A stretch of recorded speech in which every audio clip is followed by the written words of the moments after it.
മലയാളത്തിൻ്റെ പ്രിയപ്പെട്ട കലാകാരൻ, മിമിക്രി താരം, സിനിമാ നടൻ, ഒരുപാട് രൂപങ്ങളിൽ മലയാളിയെ ചിരിപ്പിക്കുകയും ചിന്തിപ്പിക്കുകയും ഒക്കെ ചെയ്ത സലിം കുമാർ ഇന്ന് നമ്മോടൊപ്പമില്ല. അദ്ദേഹത്തിൻ്റെ ദേഹവിയോഗത്തിൽ അഗാധമായ ദുഃഖവും ഞെട്ടലുമൊക്കെ രേഖപ്പെടുത്തേണ്ടതുണ്ട്.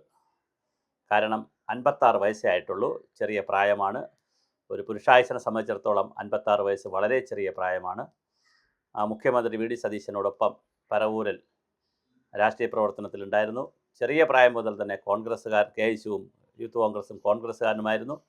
മാത്രമല്ല കേരളത്തിലെ ഇടതുപക്ഷ സാഹിത്യത്തോടും ഇടതുപക്ഷ സിനിമാ രംഗത്തോടും കലാകാരന്മാരൊക്കെ ഞങ്ങൾ ഇടതുപക്ഷമാണ് എന്ന് പരസ്യമായി പറയുന്നവർക്ക് മാത്രം ജീവിക്കാൻ കഴിയുന്നൊരു കാലത്ത്, അങ്ങനെ പറയാത്തവരെ എല്ലാം കൈകാര്യം ചെയ്തിരുന്ന അവസരങ്ങൾ പോലും സിനിമയിൽ നഷ്ടപ്പെടുത്തിയിരുന്ന ഒരു കാലത്ത്, കിട്ടാതിരുന്ന കാലത്ത് ഞാൻ കോൺഗ്രസ്സുകാരനാണ്, അങ്ങനെ രാഷ്ട്രീയം പറഞ്ഞതുകൊണ്ട് എനിക്ക് സിനിമ കിട്ടിയില്ലെങ്കിൽ വേണ്ട എന്ന് പറയുന്ന വളരെ ആർജവമുള്ള ഒരു കലാകാരനായിരുന്നു സലിം കുമാർ.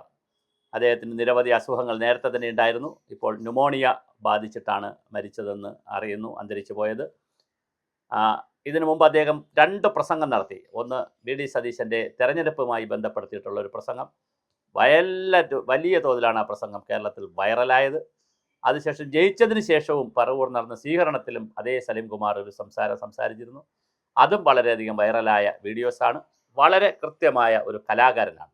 കലാകാരന്മാരെന്ന് പറയുന്നത് അന്നഭോജനത്തിന് വേണ്ടി, അന്നത്തിന് വേണ്ടി അഭിനയിക്കുക മാത്രം ചെയ്യുന്നവർ ഒരുപാട് കലാകാരന്മാരുണ്ട്. ഇപ്പം മെഗാസ്റ്റാറുകൾ എടുത്താലും സൂപ്പർ സ്റ്റാറുകൾ എടുത്താലും, നമ്മൾ മലയാളത്തിലല്ല പറയുന്നത്, ലോകത്തിലെടുത്താലും സിനിമാ ലോകത്ത് മാത്രം അവർ ജീവിക്കുകയും കലയ്ക്ക് വേണ്ടി മാത്രം ജീവിക്കുകയും ചെയ്യുന്ന എത്രയോ ആളുകളുണ്ട്. അവർ സാമൂഹ്യ വിഷയങ്ങളിലൊന്നും പ്രതികരിക്കാറില്ല.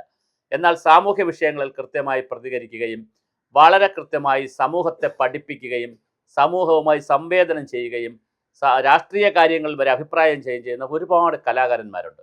എന്നാൽ അവരുടെ എണ്ണം വളരെ കുറവാണ്, താരതമ്യേന കുറവാണ്. പക്ഷെ കുറച്ച് പേരുണ്ട്. അതിൽ വളരെ പ്രധാനിയാണ് നമ്മുടെ സലിം കുമാർ. അദ്ദേഹം പറവൂർക്കാരനാണ്, എറണാകുളം ജില്ലയിലെ വളരെ പ്രധാനപ്പെട്ട ഒരു കലാകാരനാണ്. നമ്മെ വിട്ടുപോയി. വ്യത്യസ്തനാമൊരു ബാർബറ ബാലനെ സത്യത്തിൽ ആരും മനസ്സിലാക്കിയില്ല എന്ന് പറയുന്നത് കറക്റ്റാണ്. അദ്ദേഹത്തെ പോലുള്ള വലിയ കലാകാരന്മാരെ നമ്മൾ മിസ് ചെയ്യുന്നു, നമ്മൾ മനസ്സിലാക്കുന്നില്ല. ഒരുപക്ഷെ ജീവിച്ചിരുന്നെങ്കിൽ ചലച്ചിത്ര അക്കാദമിയുടെയോ വളരെ പ്രമുഖമായ ഏതെങ്കിലും ഒരു സർക്കാരിൻ്റെ തന്നെ സ്ഥാപനത്തിൽ വരുമായിരുന്നു. അത്രമാത്രം ആത്മബന്ധം മുഖ്യമന്ത്രിയുമായിട്ടുണ്ട്. പക്ഷേ അതൊന്നും സംഭവിച്ചില്ല. വളരെ പെട്ടെന്ന് തന്നെ അദ്ദേഹം നമ്മോട് വിട പറഞ്ഞിരിക്കുകയാണ്. എന്തായാലും സലിം കുമാറിന് ഈ രാഷ്ട്രീയമായ അഭിപ്രായം പറയുന്നതിനും സർക്കാരിന്, കോൺഗ്രസ്സിന് അപകടം വരുമ്പോഴൊക്കെ കോൺഗ്രസ്സിനെ പ്രതിരോധിക്കുന്നതിനും പ്രതിപക്ഷത്തിനെ കളിയാക്കുന്നതിനുമൊക്കെ വലിയ വാക്ചാതുര്യവും സാമർഥ്യവും ഉണ്ടായിരുന്ന ഒരു കലാകാരനാണ്. എന്തായാലും അദ്ദേഹം അന്തരിച്ചു പോയി. അദ്ദേഹത്തിൻ്റെ ദേഹവിയോഗത്തിൽ നമ്മുടെ ചാനലും അഗാധമായ ദുഃഖവും പിന്നെ അതുപോലെ തന്നെ ആ ഒരു പ്രയാസവുമെല്ലാം അറിയിക്കുകയാണ്. അദ്ദേഹത്തിൻ്റെ ആത്മാവിന് നിത്യശാന്തി ഉണ്ടാകട്ടെ. എല്ലാവിധ ആദരാഞ്ജലികളും ബാഷ്പാഞ്ജലികളും അർപ്പിക്കുവാൻ ഈ അവസരം വിനിയോഗം.